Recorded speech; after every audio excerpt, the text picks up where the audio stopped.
This is a Ghetto Geek establishment. Ghetto Geeks, stand up. Okay, yes, it's Ghetto Geek, it's GhettogeekTV. We're live at Word Up in Harlesden, and we have got an absolute wonderful guest here right now, Multi. You hear that? I'm not talking about multis like we're talking about that in Dope Pop. Multi-slam winning international poet, straight off the Dream Nation just right now. The one and only Maddie Godfrey. How you doing, Maddie? I'm good. Yeah, I had to give that you a was a big intro. I had to give you a big, Thank I you. had to gas you up a little bit. I never know, like, I'm like, I am sorry for refusing to exist quietly, for not crossing my legs tightly on the tube. I am sorry for being a feminist in every single room. My first instinct was to shrink.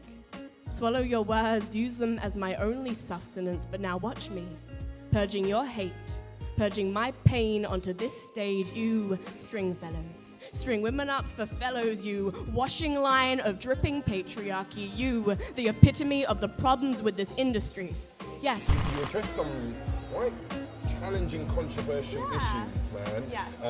Some of the powerful things I really want to like kind of explore, for instance, things like body image, body culture, sexual assault and things like that. You really address some of these powerful messages within your poetry. Yeah. So your words are powerful, but then your performance is just amazing as well. You combine it together, this is who we get to see. So what was your inspiration for some of these sort of kind of powerful pieces that you put out there? I think when I first started writing poetry, like performance poetry, I wanted to write about stuff that was important to me. Yeah. And I felt like if I'm gonna stand on a stage and like deliver, I want to deliver stuff that's honest. I want to just let it come, like just flow out and be really raw. And I think that talking about bodies and body politics and feminism is stuff that's always been really personal to me and felt really honest. Yeah. I'm very honest about my mental health. I have a history of mental illness and also eating disorders and all of that. And that sort of very much feeds into my work, where I want to celebrate where I'm at now, in a place where I love my body. I want to be open about sexuality, especially female sexuality. Yeah. I have pieces like, you've heard like Little Sister, yeah. where it's like, when will we stop using female sexuality as a slur? Yeah. And I really want to say that in my poems. Yeah. Like, this isn't derogatory. And I think that me standing on a stage, being quite like an aesthetic girl, like quite a pretty girl, and being like, let's actually talk about sexuality and my weight and things like my thighs. I have a whole poem just about my thighs, which rhymes and is very cute. Yeah. But yeah. I always wanted to kind of work out what was your process, what was the things that led to it, and you've given us a little bit about your own personal experiences in life. Yeah. Kind of drove you to sort of decide to make those pieces. But I was wondering, is it about others, or is it a chance of you kind of coming to confront it yourself? I definitely want to, a big part of my Dream Nation thing was like, I want to create positive change in the world. Okay, so the Dream Nation thing was like 3 pieces. It was about like your journey as a writer to become a practical dreamer. Yeah.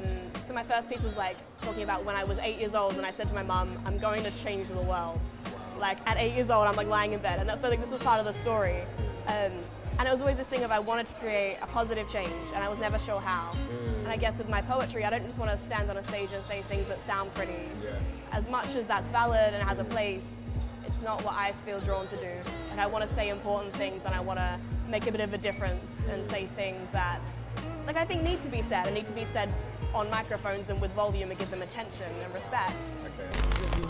Short of time, unfortunately, but there's so many different things. I hope we'll have another chance to like maybe get a chance to interview you in the future. Yeah. But it's very difficult sometimes to find you because you're not always in this country.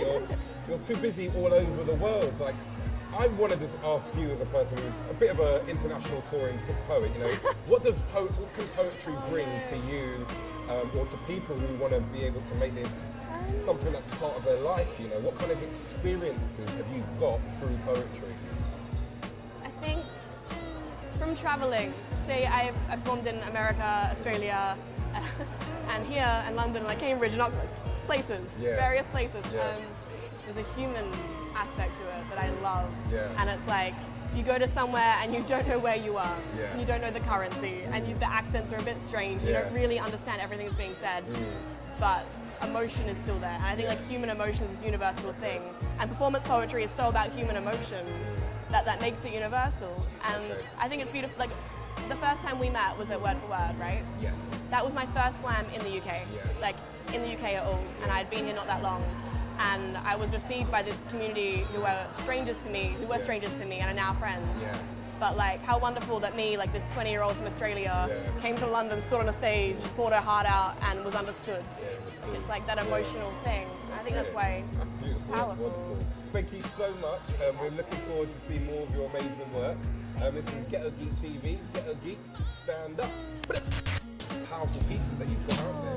I think when I first started writing poetry, like performance poetry, I wanted to write about stuff that was important to me.